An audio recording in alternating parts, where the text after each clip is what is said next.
باللہ من الشیطان الرجیم بسم اللہ الرحمن الرحیم الحمدللہ رب العالمین وصلی اللہ علی محمد وآلہ الطیبین الطاہرین واللعنۃ الابدیۃ علی اعدائہ اجمعین۔ نہج البلاغہ کے تیسرے جلد میں امیر المؤمنین کا ایک فرمان ہے جو میں کئی دفعہ مجالس میں بھی جمعہ کے خطبوں میں بھی سنا چکا ہوں، اور وہ فرمان ہے مل مجاہد فی سبیل اللہ بأعظم درجۃ ممن قدر فعفا۔ جو آدمی راہ خدا میں جہاد کرتا ہے، جا کے یا شہید ہو جاتا ہے یا جہاد کر کے غازی بن کے واپس آتا ہے زندہ، راہ خدا میں جہاد کرنے والے کا اجر اور ثواب اس آدمی سے زیادہ نہیں ہے جو گناہ کی قدرت کے باوجود پاک دامانی کا مظاہرہ کرے اور گناہ کو ترک کرے۔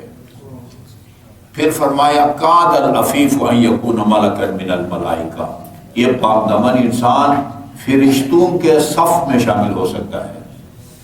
دوسرے فرمان امیر المؤمنین نے صاف فرمایا ہے جس کی عقل اس کے حیوانی خواہشات کو شکست دے وہ فرشتوں سے افضل ہو جاتا ہے۔ آج یہ ایک داستان بہار الانوار کی جلد نمبر 67 سے آپ کو سنانے لگا ہوں، اس سے یعنی اللہ نے اس عمل کے ذریعے امیر المومنین کے اس فرمان کی تائید اور تصدیق کی ہے۔ میں جلدی جلدی متن پڑھتا ہوں بجائے اس کے زبانی۔ ان رجلا رکب السفینۃ بأہلہ، ایک آدمی اس نے نا وہ اپنی ہمسر کے ساتھ وہ اس کا کشتی کا سمندری جہاز کا سفر کیا، ظاہر اور بھی مسافر تھے، اس میں ایک میاں بیوی بھی تھے۔ فکسر بہم، اتفاق سے وہ کشتی ٹوٹ گئی، طوفان کا شکار ہو گئی۔ فلم ینجو ممن کان فی السفینۃ الا امرأۃ الرجل، سب جو سواری تھے وہ بیچارے جان بحق ہو گئے، یہ اس شوہر سمیت، اور پورے کشتی کے سواریوں میں سے یہ ایک خاتون جو ہے وہ زندہ بچ جاتی ہے۔ فإنها نجت على اللوح من انواح السفینہ، وہ کشتی کے کسی تختی کے اوپر یہ زندہ بچ گئی۔ حتی الجئت الى جزیرۃ من جزائر البحر، وہ سمندر کے کسی جزیرے تک جو ہے نا، وہ آپ کہیں کہ وہ پانی یا سمندر کے تھپیڑوں نے اس تختی کو ساحل تک پہنچایا اور یہ زندہ بچ نکلنے میں کامیاب ہو گئی۔ وکان فی ذلک جزیرت رجل یقطع الطریق، قطاع الطریق فارسی میں راہزن کہتے ہیں، اس کا ترجمہ ڈاکو کرنے چاہیے یا کوئی اور کرنا چاہیے۔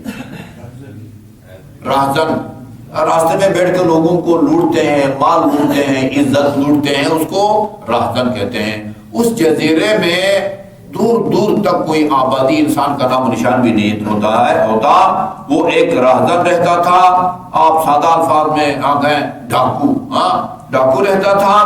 لم يدع للہ حرمتا الا انتہکہا، کوئی حرمت اس نے نہیں چھوڑی تھی، حد کو حرمت لوگوں کی وہ حد کو حرمت رکھتا تھا۔ فلم يعلم الا والمرأة قائمة على راسه، ایک مرتبہ دیکھا کہ ایک تنہا حسین اور جمیل خاتون اس کے سامنے کھڑی ہے۔ اچھا جی، فرفع راسہ الیہا، سر اٹھا اس کی طرف دیکھا۔ فقال انسیۃ ام جنیہ، تو انسان ہے یا کوئی جنی ہے؟ فقالت انسیۃ، نبی انسان ہوں۔ فلم یکلمھا کلمۃ حتی جلس منھا مجلس الرجل من اہلہ، کوئی بات نہیں کی۔ یہ الفاظ کا ترجمہ میں نہیں کرتا، مناسب نہیں لگتا، یعنی اس نے یعنی پکا جو ہے نا وہ اس کی عزت لوٹنے کا ارادہ کیا، حق کی حرمت کا ارادہ کیا۔ یہ فلما انہم بہا، اور جب وہ اسی شیطانی عمل کے بالکل قریب پہنچا، استربت، یہ خاتون کانپنے لگی، وہ لرزنے لگی۔ فقال اللہ ما لک تضطربین، کیوں کانپ رہی ہو، کس کے کیا بات ہے؟ اچھا افرق من هذا واومأ بيدها الى السماء، اپنے ہاتھ سے آسمان کی طرف اشارہ کیا اور کہا اس کے خوف سے جو ہے نا وہ تڑپ رہی ہوں یا میں کانپ رہی ہوں. قال صنعت من هذا شيئا، آج تک کبھی اس طرح کی گناہ سے تو آلودہ ہوئی ہے؟ قالت لا وعزته، مجھے خدا کی عزت کی قسم کبھی اس طرح کے گناہ کا میں نے تصور بھی نہیں کیا. قال فانت تفرقین منه هذا الفرق ولم تصنع من هذا، آج تک اس طرح کا گناہ تجھ سے سرزد نہیں ہوا ہے اور پھر تو کانپتی ہے اور لرزتی ہے.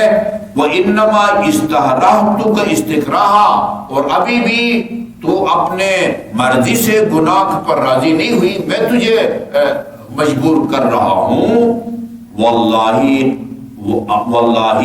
فانا واللہ اولا بهذا الفرق، پھر تجھ سے زیادہ بطریق اولا مجھے کانپنا چاہیے اس کے خوف سے جس کی زندگی یہ لوگوں کی جو ہے نا وہ عزت لوٹنے میں گزر گئی ہے. والخوف احق من کی، تجھ سے زیادہ مجھے خوف زدہ ہونا چاہیے اللہ تعالیٰ سے. قال فقام، وہاں سے وہ اٹھ کھڑا ہوگا. ولم يحدث شيئا، کوئی نہ خوشگوار کہیں نہ پسندیدہ عمل سے سرزد نہیں ہوا. ورجع الى اہلہ، جی واپس ظاہر ہے دن کے وقت وہاں مطلب وہ لوٹتا تھا، لوگوں کو مال لوٹتا تھا، عزتیں لوٹتا تھا. اور پھر حسب معلوم جب اپنے گھر، اب یہ نہیں لکھا ہوا وہ خاتون کدھر چلی گئی کہیں اور پناہ میں، یہ اس کا ذکر نہیں ہے. وَلَيْسَ لَهُ حَمُّهُ إِلَّا التَّوْبَةُ وَالْمُرَاجَعَةُ، اب اس نے پکا ارادہ کیا تھا، ٹھان لیا تھا کہ آج کے بعد جو ہے میں توبہ کروں گا اور آئندہ اس طرح کا گناہ نہیں کروں گا. فَبَيْنَمَا يَمْشِي، وہ اپنے گھر کی طرف جا رہا تھا. صادفه راہب یمشی فی الطریق، راستے میں ایک راہب عبادت گزار اس کو ملا، یہ دونوں ہم سفر ہو گئے. فحامیت علیہم الشمس، شدید گرمی تھی اور دونوں جو ہے نا وہ گرمی کی تاب نہ لا سکے. فقال الراہب للشاب، اس راہب نے عبادت گزار نے اس جوان سے کہا ادعو اللہ یذلنا بغمامۃ فقد حمیت علینا الشمس، اس جوان سے کہا تم دعا کرو، ٹھیک ہے نا، یہ گرمی جو ہے نا وہ ناقابل برداشت ہے، وہ اللہ تعالیٰ کوئی بارش کا ٹکڑا بھیجے بادل کا جو ہے نا وہ، تاکہ اس کے سائے میں ہم چل سکے. فقال الشاب ما اعلم ان لی عند ربی حسنۃ، مجھے تو اپنے رب کی بارگاہ میں اپنے نامہ اعمال میں کوئی نیکی نظر نہیں آتی جس کی امید سے میں دعا کروں. فاتجاسر علی ان اصل شیئا، اور جرأت کروں اور یہ جسارت کروں خدا کی ذات میں، وہ جس کی زندگی آلودگی میں گزری ہو، میں کس منہ سے خدا کی بارگاہ میں دعا کروں. یہ قال فاقو انا وَتُؤْمِنُ أَنْتَ، تو پھر راہب نے کہا اچھا نہیں کرتے، ایسا کرتا ہوں میں دعا کرتا ہوں تم آمین کہو. راہب نے عبادت گزار نے دعا کی اور اس تازہ تائب جس نے توبہ کیا تھا گناہ کی قدرت کے باوجود عفت اور پاک دامنی کا مظاہرہ کیا تھا، کہا کہ تم آمین کہو میں دعا کرتا ہوں. قال نعم فاقبل الراہب يدعو والشاب يؤمن، وہ اس راہب نے دعا کی اور یہ تازہ جس توبہ کی تھی وہ آمین کہتا رہا. فما كان بأسرع من ان اظلتهما غمامة، بس ابھی دعا ختم ہوئی تھی کہ ایک بادل جو ہے نا گدار ہوا اور اس نے ان کو اوپر سایہ کیا، یہ دونوں اس کے سائے کے نیچے چلنے لگے. فمشیا تحت ملیہ من النہار، دن کا کچھ حصہ یہ دونوں اس بادل کے ٹکڑے کے سائے کے نیچے چلتے رہے. ثم انفرقت الجادہ، وہ دوراہا آ گیا جہاں سے ان دونوں نے الگ ہونا تھا، ایک نے مشرق کی طرف جانا تھا، ایک نے مغرب کی طرف جانا تھا یا شمال جنوب. فاخذ الشاب فی واحدۃ، وہ جوان جو ہے وہ اس نے وہ ایک اپنا راستہ لیا. وہ اخذ الراہب فی واحدۃ، اور جو راہب تھا عبادت گزار وہ اس نے اپنا راستہ لیا. فاذا السحاب مع الشاب، جو بادل تھا نا اس نے عبادت گزار کو چھوڑا اور اسے جوان کے اوپر سایہ کرنے لگا. فقال الراہب, وہ راہب کہنے لگا انت خیر منی لک انت خیر منی لک استجیبا ولم یستجب لی, تم اس سے بہتر ہے, یقین ہے مجھے کہ تیرے آمین کے نتیجے میں خدا نے دعا قبول کی ہے, میری دعا جو ہے وہ قبول نہیں ہوئی. بہت ساری روایات کا مضمون ہے کہ وہ دعا کرنے والے میں شرائط نہ بھی ہو, اگر آمین کہنے والا, میں جمعہ کے خطبے میں کہا کرتا ہوں اپنے بچوں کو لے کے آئیں, بچوں کو لے کے آئیں, وہ گناہگار نہیں ہوتے, نابالغ بچے, وہ آمین کہیں گے تو ہو سکتا ہے بہت سارے لوگوں کی حاجتیں ان نابالغ معصوم بچوں کی آمین کے نتیجے میں جو ہے نا وہ قبول ہو جائیں. یا یقیناً تیری آمین کی وجہ سے دعا قبول ہوئی ہے, میری دعا قبول نہیں ہوئی ہے. اچھا پھر کہا فخبرنی ما قصتک, تیرا ماجرا کیا ہے. فاخبرہ بخبر المرأة, بتایا وہ اس طرح کا مجھے گناہ کا موقع ملا تھا مگر اس خاتون کو کامتے ہوئے دیکھے میں نے وہ جو ہے نا وہ شیطانی عمل کا ارادہ ترک کر دیا.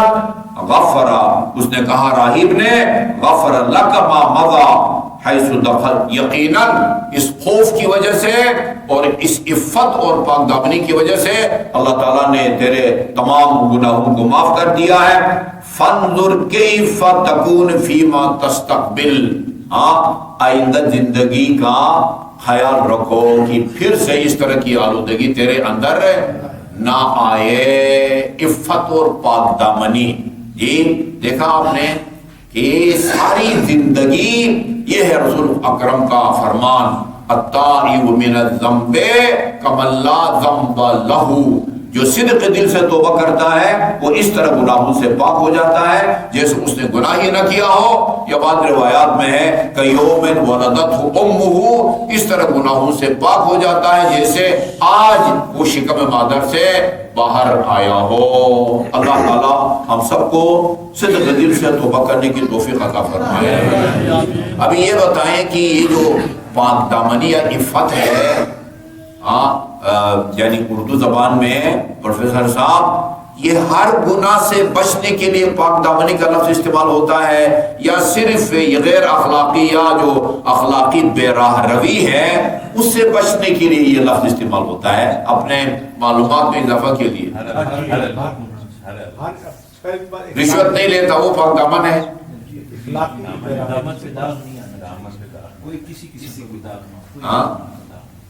اس کا مطلب یہ ہے کہ یہ سب کو شامل ہے. رشوت لے سکتا ہے فعفا, پاک دامنی مظاہرہ کر کے.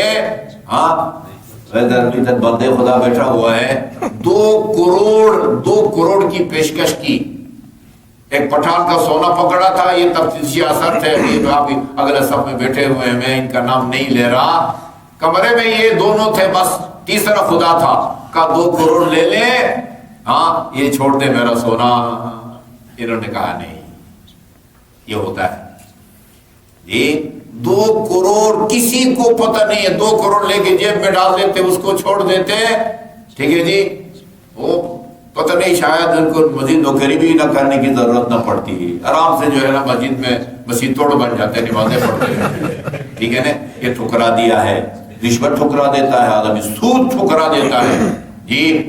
وہ کہتے ہیں کہ نگاہیں نیچے رکھو, اجنبی عورت سامنے نیچے رکھو, مقامات تک پہنچو گے. یہ روایت کے الفاظ ہیں, نگاہوں کو نیچے رکھو, مقامات تک جو ہے نا وہ پہنچو گو. امیر المومنین ہماری جان آپ کے نام پر نثار ہو, فرمایا مل مجاہد فی سبیل اللہ بأعظم درجۃ ممن قدر فعفا, راہ خدا میں جہاد کر کے شہید ہونے کا اجر اور ثواب قدرت کے باوجود پاک دامنی کا مظاہرہ کرنے والے سے زیادہ نہیں ہے, یا برابر ہے, یا پاک دامن کا ثواب شہید سے بھی زیادہ ہے. وصلی اللہ علی محمد و آلہ الطیبین الطاہرین.